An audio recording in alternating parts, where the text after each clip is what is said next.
Salam millət, xoş gördük həkəsi. Mən sizə bu günləri iki mühüm xəbərlə və bazarda ümumi vəziyyət haqqında bir-iki fikrimi deyəcəm. Kanala abunə olmağı, videomu bəyənməyi və şərh bölməsinə fikrinizi yazmağı unutmayın. Təbii ki də videonun sonuna kimi dinləyin ki, nələrsə qaçırmayasınız. Mən çalışıram ki, sizə burada lor dildə danışım ki, insanlar anlaya bilsinlər. Çox rəsmi girəndə insanların beynində suallar yaranır və hər dəfə də o suallar üzərindən mən Telegram və yaxud da Instagram üzərindən insanlara cavab vermək məcburiyyətində qalıram. Ona görə çalışıram ki, tam belə elə bir ki, oturmuşuq məhəllədə söhbət edir. O cürə mən sizə çatdırmağa çalışıram. Deməli, Ethereum bu 4 il ərzində, yəni 2021-ci ildən 2025-ci ilin bu gününə qədər 20% bir gün ərzində artım verməmişdi. Bu artım verməsinin səbəbi Pectra layihəsi, yəni texniki dəyişikliklərin gətirilməsi nəticəsində oldu. Yəni Layer 2. Bu o deməkdir ki, Ethereum artıq transfer zamanı komissiyanı az ödəyəcəksiniz. Sistemdə baskı olmayacaq, yəni sürətli həyata keçiriləcək, yüklənməyəcək server, belə deyək. Bu yüklənmə olmadığı halda da komissiya az ödəmiş olursa, əlavə olaraq istifadəçilər əvvəllər 32 Ethereum stake eləyirdilərsə, indi artıq bu 2043 ya 2048 ədədə kimi qaldırılıb. Yəni bilirsiniz ki, Ethereum stake yoluna çoxaldılan bir kripto valyutadır. Burada əsas insanlar yəni gözlərini buna dikmişlər ki, bu layihə gələcək. Çünki bundan əvvəlki neçə il öncə gətirdilər layihəyə o qədər normal olmamışdı. Yəni o qədər dəyişiklik vermir. Təbii ki, xəbər istər-istəməz istənilən xəbər bazarda dəyişiklik yaradır.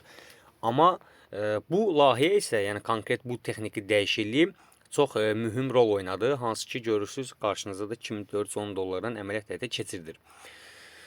İndi isə keçək, burada bizim qarabalamız var. Hansı ki bu kişi BitMEX'in CEO'su Arthur Hayes'dir. Bunun dediyinə görə deyəndə ki, yəni təxmin eləməyinə əsaslanıb mən bu xəbəri sizə oxuyuram. Yəni bu adam təxmin eləyir ki, 2025-ci ilin sonuna kimi 250 min dollar qiymətinə çatacaq Bitcoin. Amma 2028-ci ilə qədər isə 1 milyon dollar olacaq. Yəni təsəvvür edin, siz indi bir dənə Bitcoin alsanız, əgər 2028-ci ildə bu 1 milyon dollar olsa, siz təqribən 900 min dollar pul əldə etmiş olacaqsınız. Çünki 100 min, indi hal-hazırda Bitcoin qiyməti 104 min dollardır. Və bunun dediyindən də başqa bu dediyindən də başqa bildirir ki, Fedin artıq burada rolu yoxdur. Burada konkret başqa adamlar, xəzinə bakanlığı, yəni konkret olaraq bunu idarə eləyir. Yəni Fedin faizi artırması ilə bazar qalxırdı.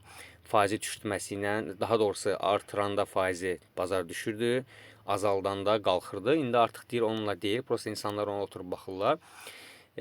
Plus da ki, burada deyir ki, siyasi, şou, ekonomik etkisizliyə yol açacaq. Yəni belə deyək, hansı ki, Amerika ilə Çin arasında bu ilişkilər var, bu münasibətlərdə konkret olaraq yəni bazara mənfi təsir göstərmişdi. Bundan əvvəl gördünüz. Yəni verginin qaldırmaqla aləm dəydi bir-birinə. Elementar Amerikada bir papaq 20 dollar isə 70 dollara qalxmışdı. İndi təsəvvürün kriptovalyuta bazarda necə çökmüşdü aşağıya. Sonra burada bildirir ki, Çin yəni Amerikaya yəni bağlılığı həmişə davam eləyəcək. Yəni bu mümkün deyil ki, gizli-gizli özünə elə aparacaq ki, güya biz buna bağlı deyilik, nəsə almırıq, nəsə eləmirik, amma yenə də bağlı olmağa davam eləyəcək. Sonra burada nə yazır, ona baxaq. Deyir ki, mənim portfelimdə uzun müddətə %60-65%-ni Bitcoin, 20%-ni isə Ethereum təşkil edir. Qalan qismda təməl altcoinlərə ayırıb. 65% Bitcoin-ə, 20% Ethereum-a, yerdə qalan faiz dərəcəsində digər altcoinlərə ayırıb. Bu adamdan söhbət gedir, Qarabaladan. Bu da təbii ki, önəmli şəxslərdəndir. Bunu mən sizə çatdırdım ki, məlumatınız olsun.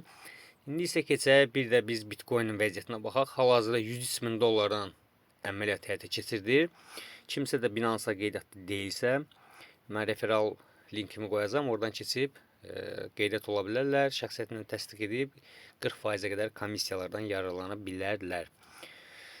Burada yenilərə baxaq biz, hansı ki, yenilərdən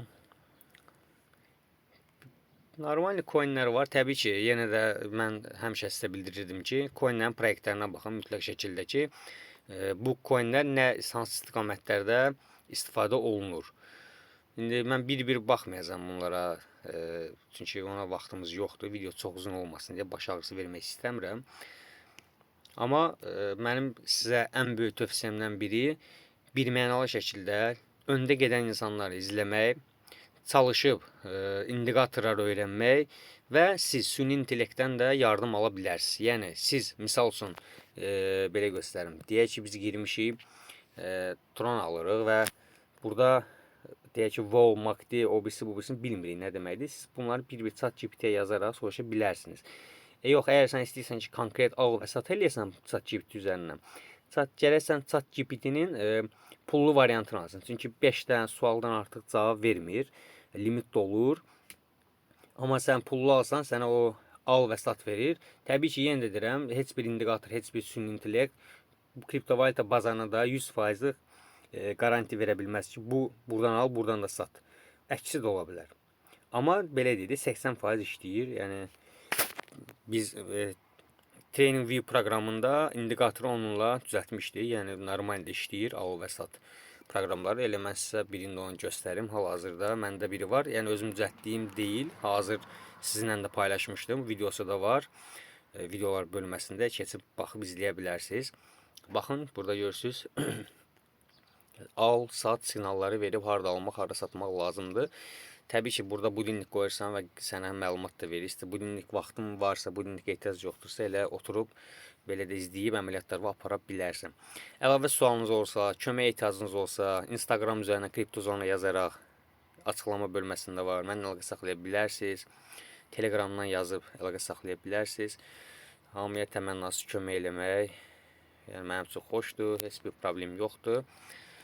İnşallah növbəti videoda görüşərik. Sağlıqla qalın. Hələlik.